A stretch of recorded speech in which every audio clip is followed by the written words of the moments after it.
Entonces, como les estaba comentando, ahora no nos preguntan la fuerza que las cargas Q1 y Q2 llevan a cabo sobre la carga Q0, sino que nos preguntan las fuerzas que las cargas Q0 y Q1 llevan a cabo sobre la carga Q2. Vamos a obtener un resultado, a pesar de que sea el mismo sistema, vamos a obtener un resultado diferente, porque ahora vamos a analizar las fuerzas que actúan sobre Q2 y no sobre Q0 debido al mismo sistema. Por lo tanto, lo que yo haré primero es hacer, para simplificar la solución de este problema, es trasladar a la carga Q2 al origen del sistema coordenado. Y vamos a utilizar otro sistema coordenado que, como ya hemos visto, suelen llamarlo de ejes Y' y X'. Entonces lo anoto aquí.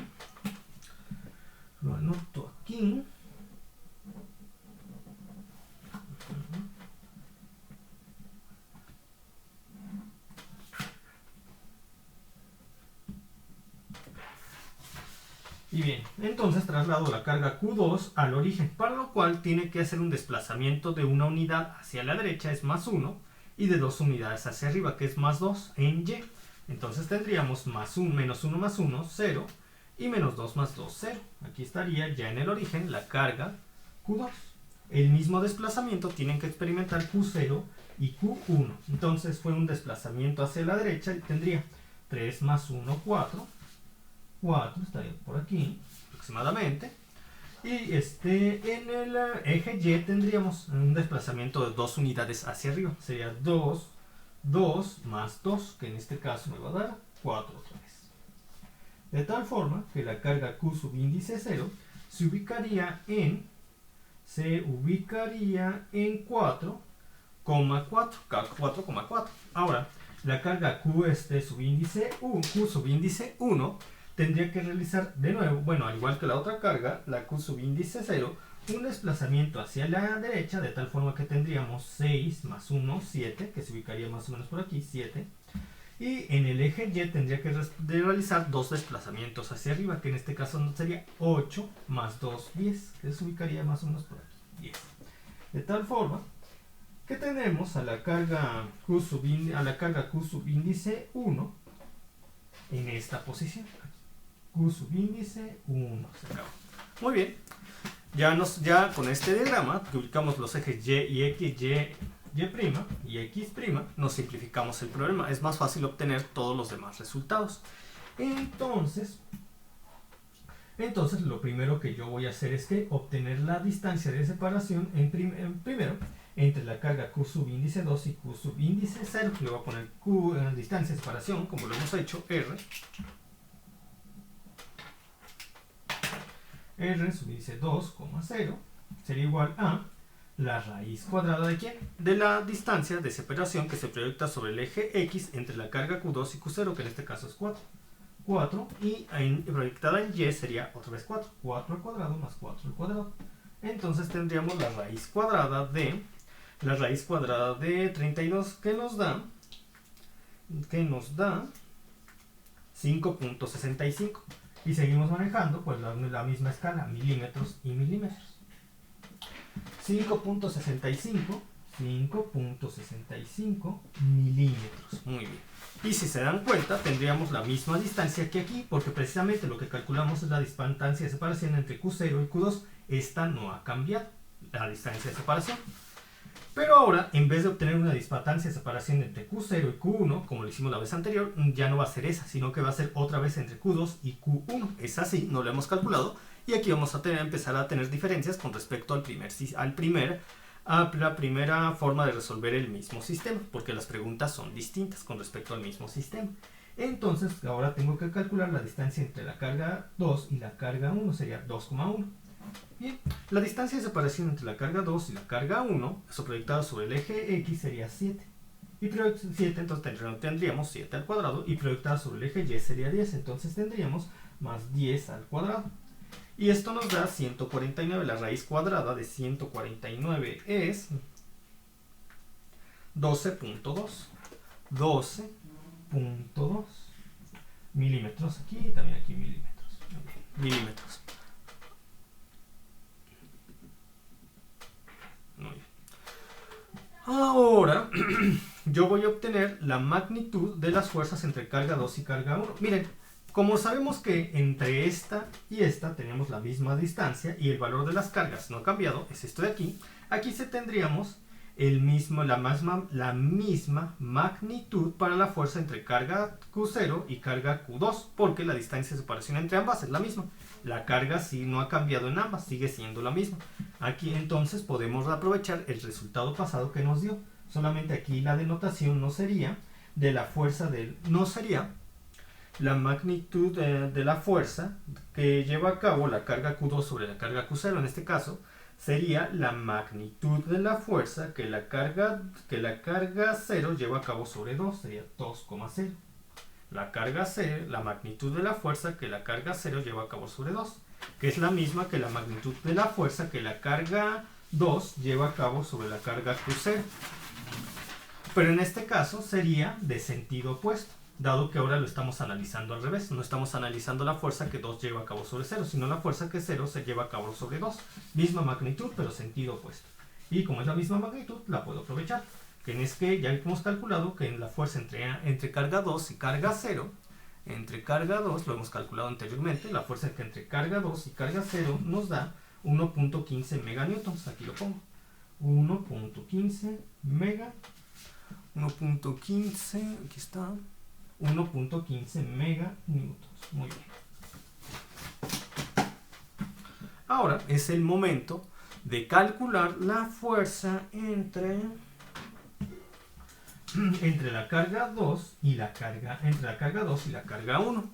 Esta sería igual a se denotaría como la fuerza que la carga 1 lleva a cabo sobre la carga 2, entonces sería 2,1 es igual a 1 entre 4 pi epsilon, y multiplica y sería carga 2 por carga 1, carga 2 por carga 1 entre la distancia que lo separa al cuadrado, que sería 2 entre 1 sería 12.2, como son milímetros sería por 10 a la menos 3 al cuadrado. Al cuadrado, entonces la fuerza que la carga 1 lleva a cabo sobre la carga 2 sería igual a lo que solemos tener aquí todo el tiempo, por el producto de estas dos fuerzas, que sería carga 2 por la carga 1 entre la distancia que la separa, lo cual está aquí, entre la distancia que separa carga 2 y carga 1, 12.2 por 10 a la menos 3 metros al cuadrado. Esto me da son 4.25 entre 3.1416 entre 8.854 exponencial a 12 menos 8. Ahora carga Q2 por carga Q1 es Q2 por Q1 sería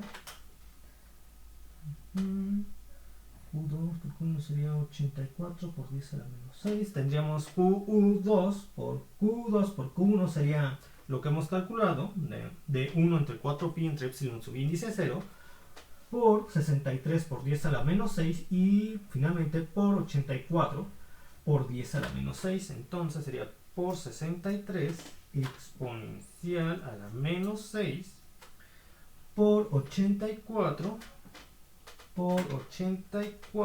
exponencial a la menos 6 entre la distancia que lo separa al cuadrado, que sería 12.2 por 10 a la menos 3 al cuadrado, entre 12.2 exponencial a la menos 3 entre 12.2 exponencial a la menos 3.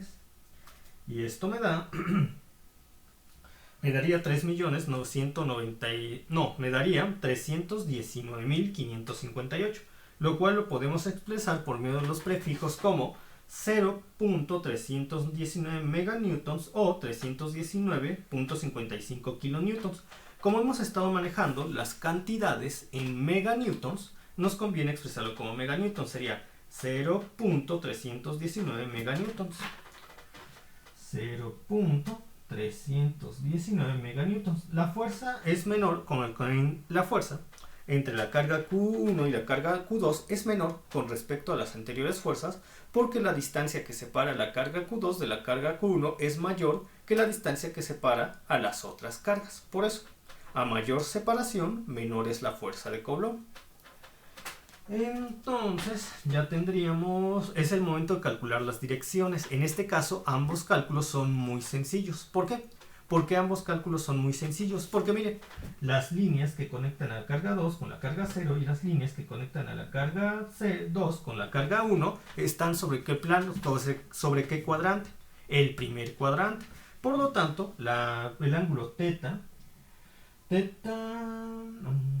está? Teta 2,0, que sería la dirección del vector de la fuerza, sería la dirección del vector de la fuerza que la carga 0 lleva a cabo sobre la carga 2, sería directamente igual a la tangente a la menos 1 de la distancia del valor absoluto de la distancia que los separa en y entre el valor absoluto de la distancia que los separa en x, que en este caso entre 0 y 2, la distancia que separa ambas cargas en y es 4.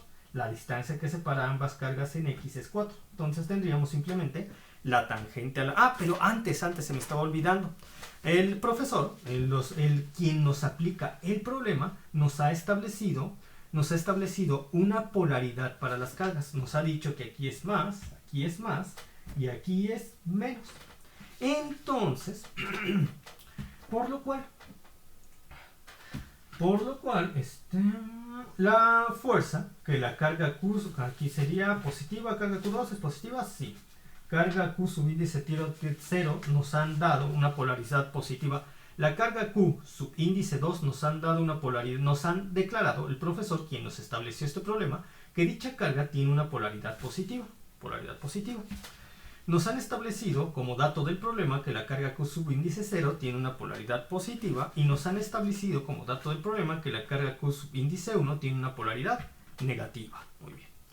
Entonces, la fuerza que la carga Q0 lleva a cabo sobre la carga Q2 irá en esta dirección, porque la carga Q2 va a tener una fuerza de repulsión con respecto a la carga Q0. Entonces, el ángulo que acabamos de calcular, que voy a poner coma n, porque no es el final, dado que si yo coloco este ángulo que va de aquí a acá, no me estaría dando la dirección de la fuerza que experimenta Q2 con respecto a Q0, sino que me está, sí, porque dicha fuerza no va hacia acá, va hacia acá. Entonces, el ángulo que estaría yo obteniendo en esta dirección, entre la línea que une ambas cargas y el eje X sería, que en este caso es 45 grados, sería por oposición de ángulos el que va de aquí a acá. Ahora sí, el que va de aquí a acá, que es la dirección de la fuerza que realmente la carga Q0 ejerce sobre Q2, de tal forma que es de repulsión de la carga Q2 con respecto a la carga Q0. Y sería esto que va de aquí a acá, que por oposición de ángulos, como les estaba estableciendo, siendo que de aquí a acá es 45, por oposición de ángulos sería de aquí a acá 45 grados. Entonces, recuerden, nosotros no solemos medir los ángulos de esa manera, sino que los medimos partiendo del eje X positivo. Entonces sería 180 más 45, que nos da 225 grados. Es el ángulo que necesitamos. O también podríamos escribirlo desde el punto de vista negativo, es decir, desde el punto de vista de las manecillas del reloj, que sería de aquí a acá 180, menos 45 sería de aquí a acá 135, pero como lo estamos midiendo en el sentido negativo, que corresponde al de las manecillas del reloj, sería menos 135 grados. Ya sea que ocupen 225 o menos 135 grados, se considera correcto, porque es el mismo ángulo, la misma dirección. Entonces yo manejaré el signo positivo, en el sentido de las manecillas del reloj. De tal forma que la fuerza que la carga Q0 lleva a cabo sobre Q2 sería, vectorialmente sería vector fuerza que la de la carga Q0 sobre la carga Q2 sería igual a la magnitud entre carga C, la magnitud entre la carga, o que la carga Q0 lleva a cabo sobre la carga Q2, que en este caso nos dio 1.15 meganewtons cis de 225 grados, como lo habíamos establecido, con el signo positivo. Ahora, el otro ángulo, aquel que permite mantener aquel que nos da el otro ángulo cuando analizamos la interacción entre la carga Q1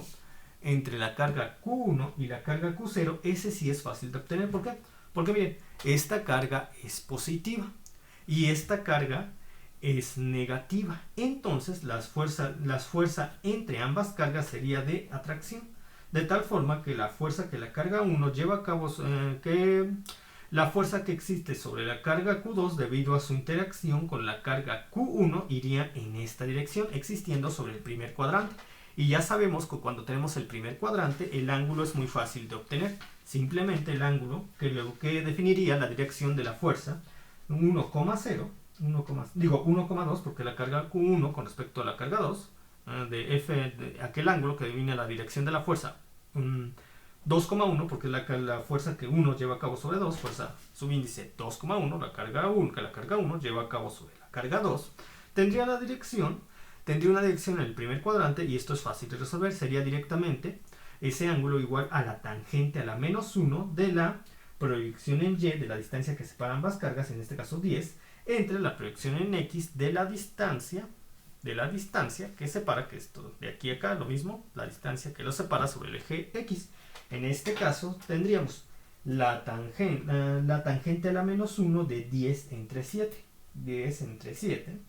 Shift tangente a la menos 1 y 1 nos da 55 grados. Entonces finalmente yo pondría que la fuerza F, que la carga 1 lleva a cabo sobre la carga 2 sería por magnitud, de la cual ya obtuvimos, sería 0.319 meganewtons con una dirección de 55 grados. Y entonces yo lo voy a terminar este problema hasta este punto, y les voy a pedir que para practicar, al fin y al cabo que ya hemos realizado varios ejercicios de este estilo, obtengan la fuerza resultante. Es muy sencillo, ya solamente tienen que repetir lo que hemos hecho hasta este punto, convertirlos en rectangular y sumar algebraicamente, y luego pasar a coordenadas polares, lo cual ustedes ya saben desde el primer semestre, porque se los debieron enseñar a hacer todas estas operaciones matemáticas que están llevando a cabo. Entonces por el momento me despido, que tengan buenas noches, hasta pronto, se cuidan, adiós.